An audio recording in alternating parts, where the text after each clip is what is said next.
The wind howled across the endless dunes of Xerath, seven like a chorus of forgotten ghosts, kicking up veils of rust-colored sand that stung the eyes and choked the breath from lungs already weary from war.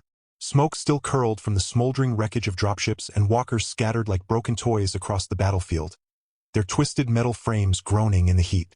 Among the debris, half buried beneath a collapsed bulkhead and a tangle of scorched power cables, lay Corporal Joran Vale, alive, barely.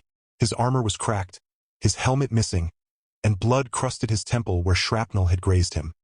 He'd been left for dead when the retreat order came blaring over the comms, his squad forced to flee under heavy fire from the Salari vanguard. Now, as dusk bled into violet twilight, Joran dragged himself upright, coughing sand from his throat, every muscle screaming in protest. He had no weapon, no rations, and only a half-empty canteen clipped to his belt. Survival wasn't guaranteed, it was a dare.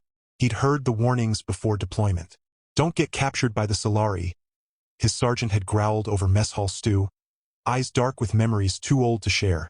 They don't take prisoners. They shell you alive. Their biodrones crack open your bones like nuts and slurp out your marrow while you're still screaming. The image had haunted Joran's dreams for weeks. Now, stranded in the heart of enemy territory, it threatened to become reality. He limped toward a half-standing ridge of obsidian rock, hoping to find shelter before nightfall brought out the skittering sand predators and worse, Salari patrols. But as he rounded a jagged outcrop, movement flickered at the edge of his vision. He froze, pressing himself against the stone, heart hammering like a drum in his ribs. 3 figures emerged from the dunes, tall and lithe, moving with the fluid grace of desert predators. Their skin shimmered violet under the twin moons, and their long, bone-white hair flowed like silk behind them, untouched by the dust that clung to everything else. Each wore segmented armor of iridescent chitin, interwoven with glowing filaments that pulsed softly with each step. Salari warrior women, elite vanguard scouts. Joran held his breath, fingers clutching the hilt of a broken vibra knife tucked in his boot. Useless against plasma rifles, but better than nothing. He braced for death. Instead, the lead warrior stopped a dozen paces away, her head tilting slightly as if listening to a sound only she could hear. Her eyes, large and luminous with silver pupils, fixed on his hiding place. She raised one hand, palm outward, not a gesture of aggression, but of peace, or perhaps invitation. "You can come out, little sand rat," she called, her voice deep and melodious, layered with harmonics that made it seem like 2 people speaking at once. "We smelled your fear from half a kilometer away." Joran didn't move. "If you're going to shell me alive, just do it already," he rasped, his throat raw. The warrior chuckled, a sound like wind through crystal chimes. "Shell you alive?" She exchanged glances with her companions, who both smirked, their sharp canines glinting in the dusk. "That's a human myth. We don't eat marrow. We drink fermented cactus nectar and complain about the weather like everyone else." She took a step closer. "I am Vela of the 7th Bloom. And you're the one who patched up that wounded Salari scout during the skirmish at the Salt Flats, aren't you?" Joran blinked. He remembered that day, dragging a bleeding Salari soldier from the line of fire, applying a coagulant patch before vanishing back into the smoke. He'd thought no one had seen him. "Yeah, that was me." Vela's lips curved into something almost like admiration. "You showed mercy to an enemy. That's rare, even among your kind." She gestured toward a small, camouflaged skiff parked behind the ridge, its hull shimmering with heat dispersal panels. "Come, we've boiled tea. It's not poison, just bitter root and star pepper. And maybe a little truth." Joran hesitated. Every instinct screamed trap. But his legs were giving out, his vision swam, and the thought of warm liquid, any liquid, was too tempting. Slowly, he stepped out from behind the rock, hands raised. Vela's eyes flickered over his wounds, then back to his face. "You're tougher than you look," she said. "And dumber, too. Walking around out here without a mask? The dust here carries spores that'll rot your lungs in 3 days." "I didn't have much choice," Joran muttered. "You never do," she replied, and for a moment her voice softened, almost sympathetic. "Now come, before I change my mind and let the Sand WRMS have you." The skiff's interior was surprisingly cozy, cushioned benches lined with woven fiber, glowing panels casting a warm amber light, and the scent of spices hanging in the recycled air. Vela poured tea from a squat copper pot into a chalice shaped like a blooming night flower. Steam curled upward, carrying a sharp, herbal aroma that cleared Joran's sinuses instantly. He accepted it with a nod, then winced as he sat, his ribs protesting. "Your side," Vela observed, kneeling beside him. "Broken. Cracked, maybe," Joran admitted. "Hurt like hell when I breathe." Without asking, she reached for his armor clasp. He stiffened, but she only rolled her eyes. "Relax. If I wanted you dead, you'd already be a stain on the dune." Her fingers worked quickly, peeling away the damaged plates to reveal the bruised, swollen flesh beneath. From a satchel at her hip, she produced a small vial of glowing blue gel. "This'll knit the bone faster than your medic synth paste," she said, applying it with careful precision. Her touch was cool and steady, and despite himself, Joran let out a sigh of relief. "Why are you helping me?" he asked, watching her. Vela didn't look up. "Because war makes fools of us all," she said quietly. "And sometimes, the only way to remember you're still human or Salari is to act like one." She finally met his gaze. "Also, my commander wants to speak with you." Joran nearly choked on his tea. "Your commander? As in Empress Xeris herself?" Vela confirmed, a flicker of amusement returning to her eyes. "She's been watching you, ever since the Salt Flats. You patched up her niece, the scout you saved. The girl's only 16 cycles old. First deployment. You probably saved her life." Joran stared into his cup, stunned. He hadn't known. He'd just seen someone hurt, and acted. They traveled through the night, the skiff humming low over the dunes, avoiding patrols from both sides. Vela spoke little, but her two companions, Rin and Tal, chattered softly in their melodic tongue, occasionally glancing back at Joran with curious, almost playful expressions. At one point, Rin tossed him a protein bar wrapped in iridescent foil. "Eat," she commanded. "You'll pass out before we reach the enclave if you don't." Tasted like spiced nuts and honey, surprisingly delicious. Dawn broke over the horizon as they approached a hidden canyon, its walls lined with ancient, petrified trees that loomed like sentinels. At the canyon's heart rose a Salari field command post. Not a fortress, but a series of dome tents woven from living fiber, pulsing gently with internal light. Salari soldiers moved with quiet efficiency, tending to wounded, calibrating drones, sharing meals. There were no shouts, no bluster, just focused calm. It was nothing like the chaotic brutality Joran had expected. Vela led him through the camp, ignoring the curious stares. The Salari were taller than humans on average, their movements deliberate and elegant, their violet skin ranging from deep amethyst to pale lavender. Many bore scars, but wore them without shame, badges of survival, not defeat. Children darted between tents, laughing, their white hair catching the morning sun like spun glass. At the largest dome, guarded by two silent sentinels whose armor shimmered with royal sigils, Vela paused. "Empress Xeris does not often grant audience to enemy soldiers," she said, her tone suddenly formal. "But she believes you carry something rare, something this war has nearly extinguished." Joran swallowed. "What's that?" "Compassion without calculation," Vela said, then pushed aside the curtain. Inside, the air was cool and scented with incense. Empress Xeris stood at a map table, her back to them, studying glowing terrain projections. She was older than Vela, her violet skin etched with fine lines that spoke of decades of command, her white hair braided with golden threads. She turned slowly, her silver eyes locking onto Joran's with unnerving intensity. "So," she said, her voice rich and resonant, "the man who mends enemies instead of killing them." She stepped closer, circling him like a scholar examining a rare artifact. "Do you know how many of my warriors have died because your commanders saw no value in mercy? How many children have been orphaned because soldiers like you were too few?" Joran kept his voice steady. "I didn't come here to be judged, Your Grace. I just did what felt right." Xeris stopped in front of him. "That's precisely why you're here." She gestured to a low table where a fresh pot of tea steamed. "Sit. We have much to discuss." Over the next few hours, Joran learned the truth the galactic news feeds never reported. The Salari weren't aggressors. They'd been defending their home systems when human colonies, backed by corporate warlords, began strip mining their sacred moons for rare minerals. The war had been sold to Earth as a preemptive strike against alien expansion, but in reality, it was theft wrapped in propaganda. Xeris' own sister had been killed in the first bombardment, a diplomat, not a soldier. "And yet," Xeris said, pouring more tea, You showed kindness to one of ours. Not for reward. Not for strategy. Just because she was hurt. Her eyes softened. That act reached me not as a whisper, but as a thunderclap. Joran looked down at his hands. I'm just one soldier. I can't end a war. No, Xeris agreed. But you can be the first thread in a new tapestry. She leaned forward. Stay. Not as a prisoner. As an envoy. Help us build a bridge. Before Joran could respond, the ground trembled. Alarms blared outside, sharp, ululating tones that sent Salari warriors sprinting to their posts. Vela burst in, armor already sealed. Orbital strike, she shouted. Human fleet. 3 frigates breaking atmosphere. Xeris' face hardened. They found us. She turned to Joran.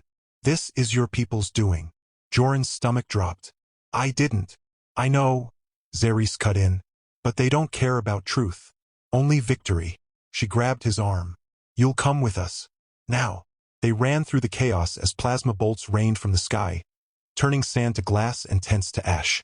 Joran helped drag wounded Salari to underground bunkers, his cracked ribs screaming with every step.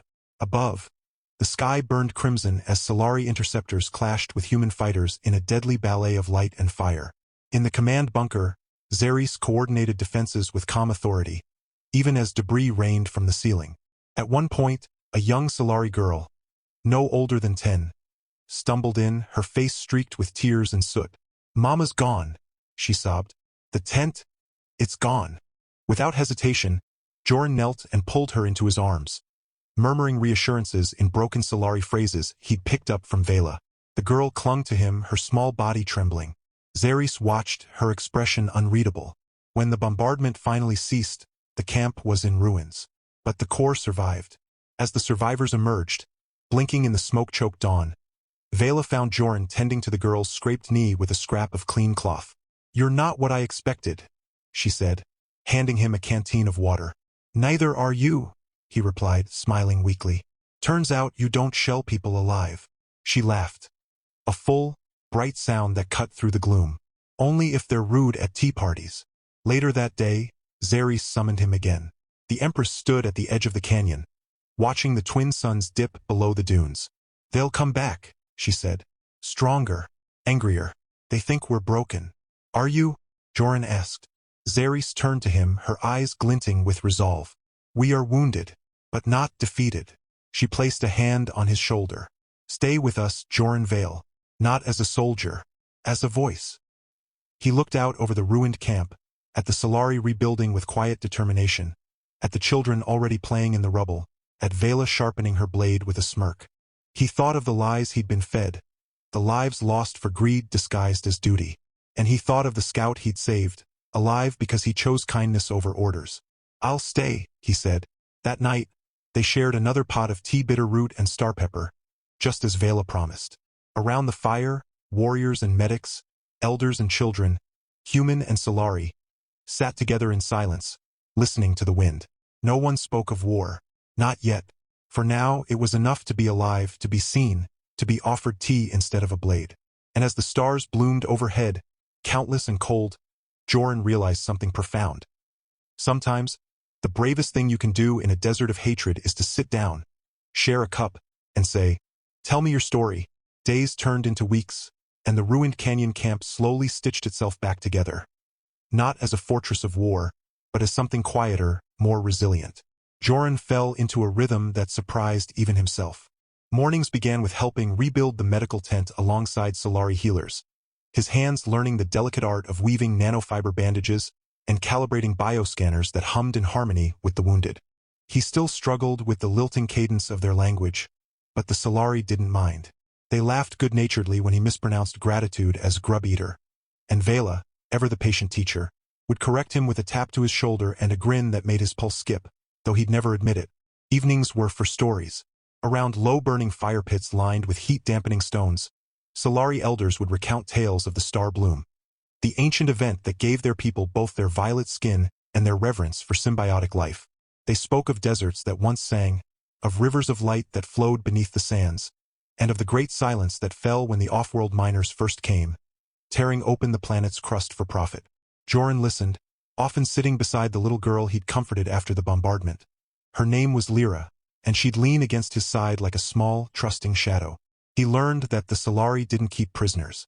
They kept guests.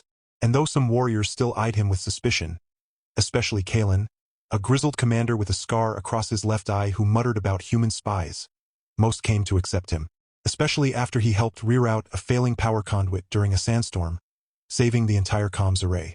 "You're more useful than half my engineers," Vela had teased afterward, tossing him a dry cloak. But beneath the calm, tension simmered. Scouts returned with grim news. Human forces were regrouping. Worse, they'd begun deploying new war machines, biomechanical walkers fused with captured Salari neural tissue. Xeris grew quieter, her silver eyes shadowed with grief every time a report came in. "They're using our dead to build their weapons," she told Joran one night, her voice raw. "They take our fallen, peel the memories from their minds, and stitch them into metal shells that scream in our language as they kill us." Joran felt sick. "There has to be a way to stop it." "There is," Xeris said, turning to face him fully. "You," he frowned. "Me? You're human. You understand their systems, their command structure, and you have something they lack: access to our truth." She stepped closer, her presence commanding yet gentle. "I want you to send a message, not to your commanders, to your people, the soldiers on the ground, the medics, the pilots who don't know why they're really fighting. Let them see what's being done in their name." Joran hesitated. "If I transmit from here, they'll trace the signal. They'll wipe this place off the map." "Not if it looks like it's coming from one of their own," Vela said, emerging from the shadows of the command dome. She held up a salvaged human comms unit, its casing dented but functional. "We recovered this from a downed dropship. With some modifications, we can spoof the ID. Make it look like an internal broadcast from their own network." It was risky, insanely so, but Joran thought of Lyra, of the scout he'd saved, of the Salari medics who'd stitched his ribs without asking for anything in return. He thought of the Marrow myth, how fear had been weaponized to dehumanize an entire people. Maybe truth could be a weapon too. They worked through the night. Joran dictated the message in plain, unadorned language. No propaganda, no grand speeches. Just facts. Footage Vela had compiled. Images of Salari children in shelters, of sacred sites turned to slag, of the bio-walkers twitching with stolen memories. He ended with a simple plea: "Ask why you're fighting. Demand to know who profits while you bleed. And if you find mercy in your heart for an enemy, maybe you'll find it for yourself too." At dawn, they sent it. The transmission pulsed through the ionosphere, disguised as a routine logistics update from Sector Gamma 9. For 3 heart-stopping minutes, the camp held its breath. Then silence. No retaliation. No fleet descending from the clouds. 2 days later, a miracle. A human medical frigate, flying under a white banner of truce, hailed the canyon on an open channel. Its captain, a woman named Ressa Morlan, requested permission to land. "We got your message," she said, her voice thick with emotion. "Half my crew walked off shift after watching it. We're not here to fight. We're here to talk." Xeris granted her request. The meeting took place in the shade of the petrified forest neutral ground. Joran stood beside the Empress as Captain Morlan stepped down from her shuttle, flanked by 2 unarmed medics. She was older than Joran, with kind eyes and hands that bore the calluses of long service. When she saw him, she froze. "Corporal Vale?" she whispered. "You were listed Kia." "I got better," he said with a tired smile. What followed wasn't diplomacy in the traditional sense. It was raw, messy, human. Morlan wept when shown footage of the bio-walkers. She admitted her fleet had been ordered to destroy Salari strongholds without question. Strongholds that turned out to be schools, clinics, ancestral burial grounds. "We were lied to," she said, her voice breaking. "All of us." An uneasy truce formed, not between governments, but between people. Morlan's ship began ferrying medical supplies to the canyon in secret, while Salari healers shared ancient remedies that accelerated human tissue regeneration. Joran became a bridge, translating not just words, but intentions. Hope, fragile as a desert flower after rain, began to take root. But war doesn't yield easily. One afternoon, while checking perimeter sensors with Vela, Joran noticed something odd. A faint energy signature pulsing deep beneath the eastern dunes. "It's not natural," he said, frowning at the scanner. "Too rhythmed. Like a machine." Vela's face went pale. "The heartwell." "The what?" She grabbed his arm, her grip urgent. "It's forbidden to speak of it." But deep below these sands lies the heartwell, a geothermal nexus that powers our entire biosphere. If it's disturbed... She didn't finish. She didn't need to. They raced back to camp, only to find Kalen waiting, his expression grim. Scouts spotted human excavation drones near the silent maw, he growled. They're drilling. Xeris convened an emergency council. The heartwell wasn't just a power source. It was sacred, the source of the Salari's connection to their world. If humans tapped it, they wouldn't just steal energy. They'd sever the Salari from their very soul. We have to stop them, Joran said. But if we attack the drill site, it'll look like we broke the truce. Morland's crew will be recalled. The truth we've built will vanish. Then we don't attack, Vela said, her eyes gleaming with an idea. We invite them. Xeris raised an eyebrow. Invite them to what? To see it, Vela replied.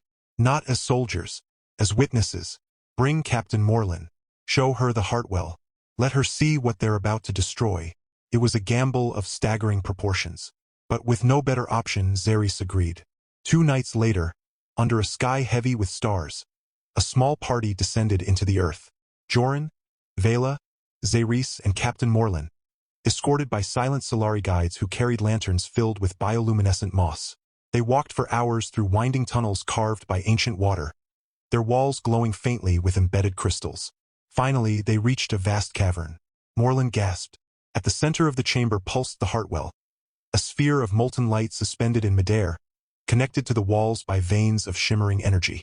Around it, Salari monks sat in meditation, their white hair glowing softly as they chanted in harmonic resonance with the well's hum. The air thrummed with life, warmth, and something deeper, something like love. This is what they're drilling for, Joran said quietly. Morland fell to her knees, tears streaming down her face. My God. They told us it was just geothermal energy. Just heat. It's the soul of our world, Xeris said gently. To take it is to kill us slowly. Morland turned to Joran, her eyes burning with resolve. I'll stop them, not as a captain, as a human being. I'll broadcast everything, even if they court-martial me. Back at the surface, they hatched a plan. Morland would return to her ship and leak the heartwell footage through every civilian channel she could access, bypassing military firewalls. Meanwhile, Joran and Vela would lead a covert team to sabotage the drill. Not destroy it, but disable it in a way that would look like a technical failure. The mission was set for moonset. That night, Joran couldn't sleep. He wandered to the edge of camp, where Vela stood watch, her silhouette sharp against the stars. She didn't turn as he approached. Nervous? She asked. Terrified, he admitted. If we fail. We won't, she said simply. Then, after a pause, you've changed, Joran Vale. How so? You used to look at us like we were monsters, she said, finally facing him. Her silver eyes held his with unnerving softness. Now you look at us like we're people. He swallowed. Because you are. She smiled. A real, unguarded smile that made his chest ache. And you, she said, stepping closer, are the most stubborn, reckless, kind-hearted human I've ever met. Before he could respond, she pressed something into his hand. A small pendant made of carved obsidian, shaped like a blooming flower. It's a bloom heart charm. It'll guide you back if you get lost in the tunnels. He closed his fingers around it, warmth spreading up his arm. Thank you. They stood in silence for a long moment, the desert wind whispering secrets around them. Then Vela reached up and gently brushed a speck of dust from his cheek. Her touch lingered longer than necessary. Come back alive, she murmured. I will, he promised. And as the twin moons dipped below the horizon, casting the world in indigo shadow, Joran Vale, once a nameless soldier lost in a war not his own, walked toward the dunes with purpose, a human man carrying the hopes of 2 peoples in his hands, and the quiet certainty that sometimes the most revolutionary act isn't to fight, but to offer tea. The sabotage mission began under the cover of a sandstorm, nature's perfect accomplice. Gusts howled like vengeful spirits, reducing visibility to mere meters and drowning out the hum of the human excavation rig. Joran, Vela, and for Salari infiltrators moved like ghosts across the dunes, their armor coated in matte gray dust-mimic film that blurred their outlines against the shifting sands. The drill site loomed ahead, a monstrous tripod of alloy and plasma conduits, its central bore sinking deeper into the planet's crust with every grinding rotation. Blue arcs of stolen geothermal energy crackled along its frame. They split into 2 teams. Vela and 2 warriors would disable the perimeter sentry drones while Joran and the others planted pulse charges on the main power couplings, enough to fry the systems without triggering a full collapse. It was precise surgical work. Or it was supposed to be. The moment Joran reached the base of the drill, his comms crackled. "Joran, abort." Vela's voice cut through the static, tense and urgent. "We've got company. Not human." He froze. "What kind?" "Salari. But not ours." Before he could ask what that meant, crimson flares lit the sky. Not signal flares but weapon signatures. From the opposite ridge, a dozen figures emerged. Their armor black as void, edged with jagged silver. Their skin was the same violet as Vela's, but their eyes glowed a sickly red, and their movements were jerking, unnatural. Biodrones, the very things Joran had heard about in the barracks horror stories. But these weren't slurping marrow. They were soldiers. Enhanced. Twisted. "Xeris didn't tell us about this," Joran hissed into the comm. "She didn't know," Vela replied, already firing her plasma lance at a drone closing in on her position. "These are the hollowed Salari who volunteered for human augmentation in exchange for vengeance after losing their families. They think this war can only end in total annihilation." One of the hollowed spotted Joran. It shrieked, a sound like glass breaking underwater, and charged. Joran rolled aside just as its clawed hand slashed through the air where his throat had been. He drew his vibra knife, but it was like fighting a machine wrapped in flesh. Relentless, unfeeling, fueled by rage and cybernetics. Meanwhile, the human drill crew, panicked by the sudden firefight, had sealed themselves inside the control pod. Worse, they'd activated the emergency beacon. Reinforcements were coming, and if the hollowed weren't stopped, they'd trigger the drill's overload protocol, collapsing the Heartwell chamber and killing everyone above and below. "Vela!" Joran yelled over the comms. "We need to shut that drill down now." "I'm on it." She broke from her firefight, sprinting toward the central conduit while dodging plasma fire from both hollowed and automated turrets. Joran covered her, firing his sidearm with brutal efficiency, each shot echoing like a heartbeat in the storm. But then, disaster. A hollowed warrior tackled Vela from behind, slamming her into the drill's support frame. Her plasma lance skittered away into the sand. The drone loomed over her, one hand gripping her throat, the other raising a serrated blade. "Vela!" Joran didn't think. He charged. He slammed into the hollowed with his shoulder, knocking it off balance. The 3 of them tumbled into a trench of exposed cabling. Sparks erupted as live wires snapped and whipped around them. Joran scrambled for his knife, but the hollowed was faster, its red eyes locking onto his with terrifying focus. "You protect them," it hissed in broken Salari, voice layered with static and pain. "You don't even belong here." Then, something unexpected happened. From the drill's central console, a voice. "Human. Hold your fire. This is Captain Morlan. I'm overriding command protocols." The drill's lights flickered. The grinding slowed. Morlan had hacked into the system remotely, using backdoors Joran had described during their planning. But she couldn't stop the hollowed. Vela, bruised but unbroken, seized the moment. With a grunt, she twisted her body and drove her knee into the hollowed's core implant. Right below the ribs. The creature convulsed, its red eyes flickering to silver for a split second. In that moment, it wasn't a monster. It was a Salari warrior. Exhausted, grieving, betrayed. "Please," it whispered before its systems shut down. Joran helped Vela up. Her lip was split, her armor scorched. But she was alive. "We've got minutes before the human fleet arrives," she panted. "And Xeris still doesn't know the hollowed are working with rogue elements in your command. Officers who want this war to last forever. They're feeding the hollowed intel, weapons, even the location of the Heartwell." Joran's blood ran cold. "Who?" Vela's eyes darkened. "General Torvak. He commands your 3rd Strike Fleet." Joran knew the name. Torvak was a war hero on Earth, celebrated for his decisive victories. But victories built on lies. They planted the charges. As the timer counted down, they retreated just as the first human gunships appeared on the horizon. But instead of engaging, they hovered, watching, waiting. Morlan's voice came through again, strained. "Torvak's fleet is en route. He's labeling you both as traitors. I've got maybe 10 minutes before he locks me out of the network." Back at the canyon, chaos erupted. Xeris had received fragmented reports, enough to know betrayal ran deeper than they'd feared. She ordered the camp evacuated into the deep tunnels.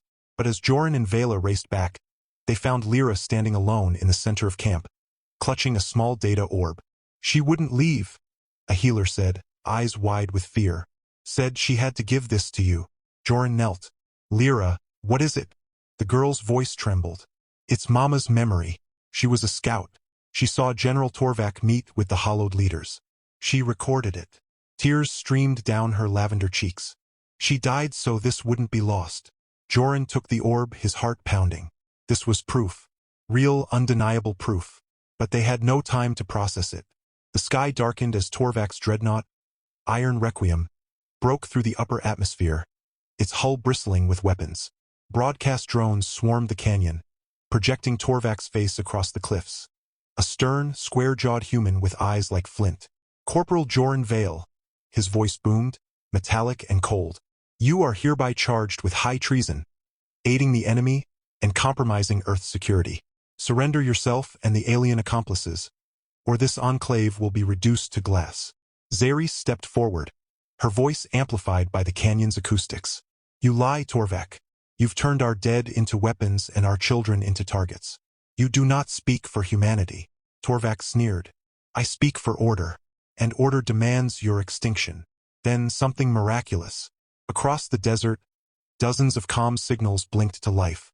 Human ships, dozens of them, rose from hidden ravines and orbital shadows.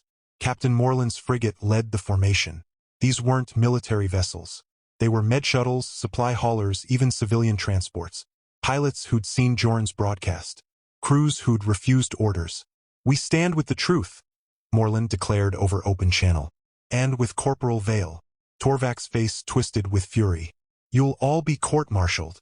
Not if we stop you first, came another voice. Female, sharp, familiar. A new ship decloaked directly above the Iron Requiem. Sleek, silver, bearing the insignia of the Salari Royal Guard. Empress Xeris hadn't been idle. She'd summoned her hidden fleet. What followed was not a battle, it was a reckoning. While Moreland's coalition held the perimeter, Vela and Joran launched a desperate plan. Using the stolen human codes from Lyra's orb, they infiltrated Torvak's ship via a maintenance pod, aiming for the command core. The interior was cold, sterile, lined with screens showing real-time feeds of the hollowed camps, mining operations, and black market auctions where Salari artifacts were sold to off-world collectors. Joran's stomach churned. This wasn't war. It was profiteering dressed as patriotism.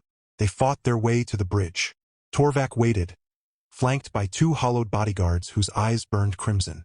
You're too late, Torvak spat. The drill's already triggered a destabilization wave. The heartwell will collapse in 30 minutes. And when it does, this entire continent goes with it. Vela didn't hesitate. She lunged, her plasma lance slicing through the first hollowed before it could react. Joran tackled Torvak, pinning him to the deck. The general struggled, but Joran pressed the data orb against his temple, the Salari memory interface activating. Torvak screamed as visions flooded his mind. The scouts' final moments, the secret meetings, the children buried under rubble he'd ordered bombed. Truth, raw and unfiltered. Above them, Xeris' fleet engaged the Iron Requiem not to destroy it but to disable its core. Moreland's pilots hacked into the ship systems, rerouting power away from the drill. But time was running out. The Heartwell's pulse is fading, Vela said, reading a stolen datapad. If we don't stabilize it manually, the chain reaction will be irreversible. Joran looked at her. How? There's a resonance chamber deep below the drill site. Someone has to descend and activate the harmonic dampeners by hand. But the tunnel's collapsing. And the radiation. She didn't finish. I'll go, Joran said. No. Vela grabbed his arm. You'll die. Maybe, he said, meeting her eyes. But if I don't, everyone does. She stared at him. A long, aching silence filled with everything they hadn't said.